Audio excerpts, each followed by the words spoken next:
This is going to be a state park. Thousands of people will be able to come here to learn and to enjoy themselves.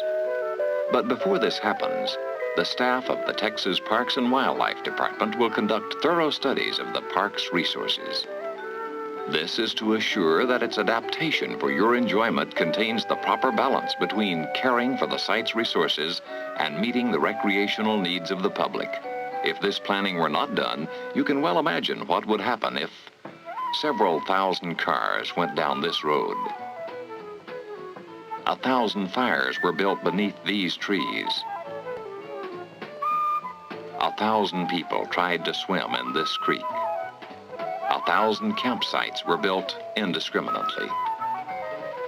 A few people do not hurt a park, but the pressure of crowds can cause lasting damage. It is the responsibility of the Parks and Wildlife Department to preserve and protect the natural resources in our state parks and still make them available for people to enjoy. When people go to a park, they need roads, water, comfort stations, litter disposal, electricity. Some people like to be with other people. Some search for solitude. But all of them want to change an environment, to get away from the routine of everyday urban living. Thousands of people can find these things in a park without damage to the resources they came to enjoy, if it has been carefully planned. All parks are different. The facilities that are put in a park are determined by the site and the recreational needs in that area. But planning and building take time and money. The Parks and Wildlife Department assigns responsibility to the Parks Master Planning Branch to prepare a recreation or master plan of each park. This plan is the instrument for securing close coordination between development, operation, and maintenance of the park. It also ensures a harmonious relationship between the park visitor and the park environment. In the early stages of compiling a master plan, all available information about the park site is gathered. Soils information, historical and archaeological features, boundary surveys, aerial photographs, topographic maps. People with information about the area are contacted, for instance, the Soil Conservation Service, U.S. Army Corps of Engineers, U.S. Weather Service, and local governments. Meetings are held with other members of the department. Directions are received. Intensive research is done on the park site and its vicinity. Planning is a team effort with a supervisor, 2 planners, a biologist, and an engineer as the nucleus. Historians, archaeologists, and geologists support the team when they're needed. As the planning team prepares for the investigation, the supervisor compiles a list of studies and who will accomplish them. Like everything else, the site investigation has to be efficiently scheduled. They have studied and discussed the area for some time. Now, they will verify their information on the site. The planning team prepares to stay on the site a predetermined time to accomplish its objectives.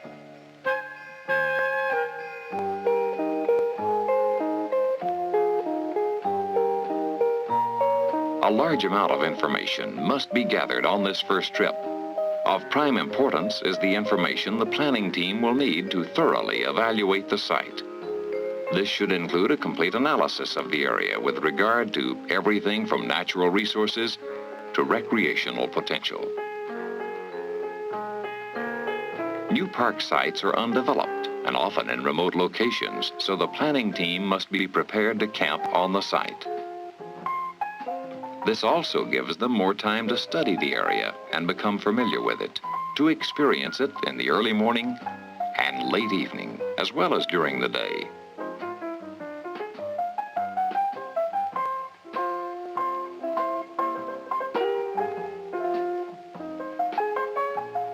The park planners and park planning supervisor need to become as familiar as possible with all aspects of the site.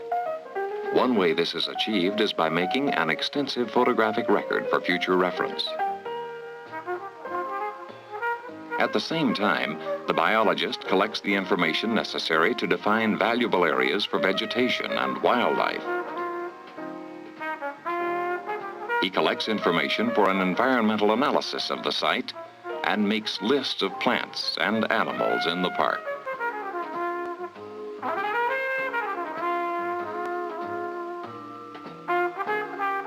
The engineer gathers material to combine with the information from the Soil Conservation Service. This information shows which soil types will best support development. Existing utilities in the park are located. Meetings are held with the local utilities people about what will be needed in the park. He also surveys the site for possible engineering problems.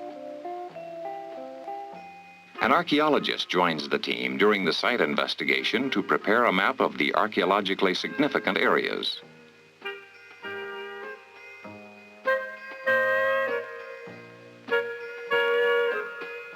From the site investigation, there will be enough information to compile 3 types of value maps: conservation, development, and recreation.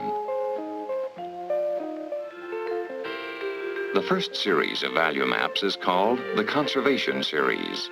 These maps show the vegetation, wildlife, scenic, archaeological, and historic features of the park, which are most valuable and worthy of conserving.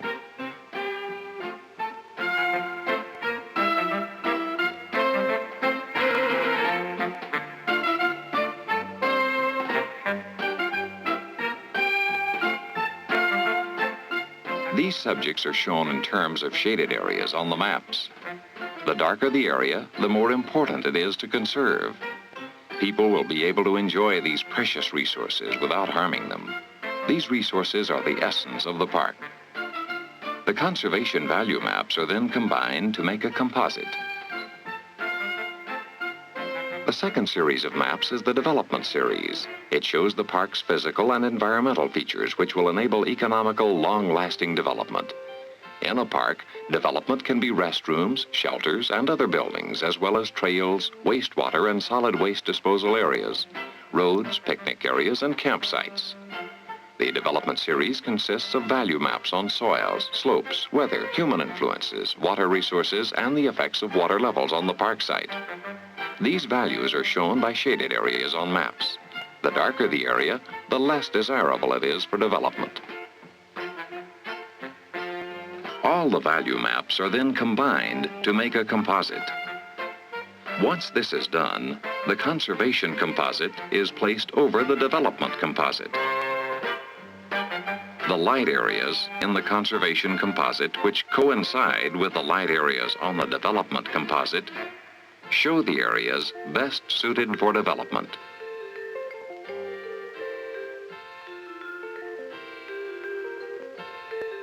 A recreation values map is made to show the areas which are the most desirable for recreation.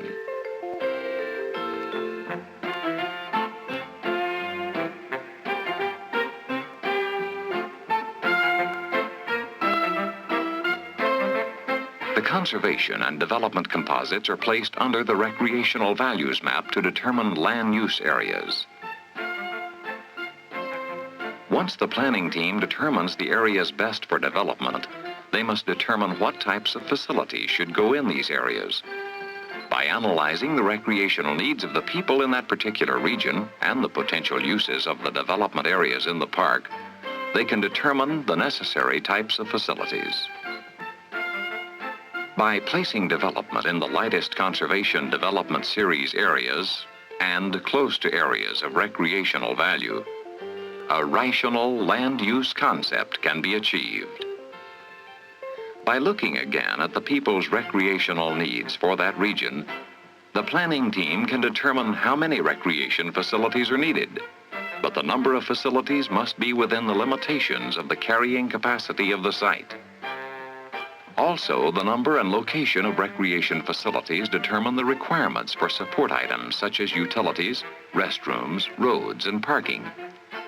The result is an arrangement or plan of the park facilities that can be easily controlled, maintained, and operated. Months of map-making and analysis, meetings, conferences, studying, writing pass from the beginning of the investigation until a development plan is finished.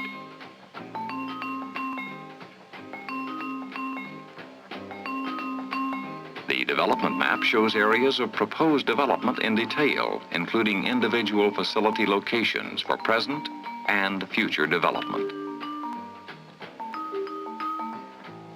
The planning team usually makes another visit to the site to verify facility locations.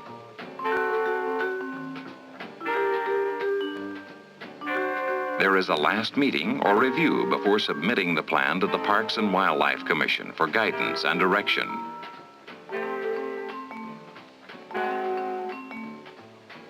With the results of the site visit and the direction from the Commission, the proposed development map can be completed.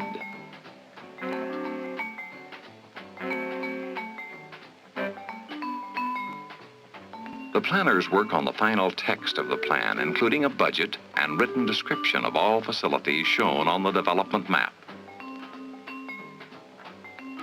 The engineer provides the final plan for utilities. The biologist prepares the final environmental assessment.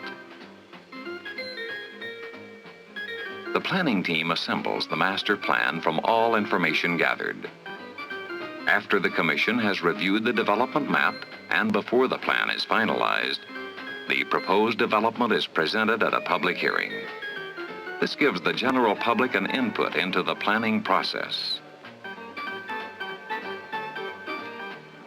After months of planning, the master plan is now ready for final approval by the Parks and Wildlife Commission.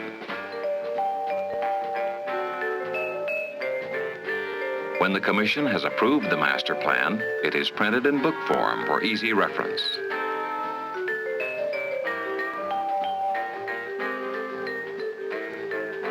The master plan is turned over to the Engineering Division for final design and construction. The planning team will continue to monitor the project. Final design and construction will take a year or more, but most of all, a new outdoor recreational resource has been made available to the people of Texas and our visitors to be cherished by future generations as we appreciate it today.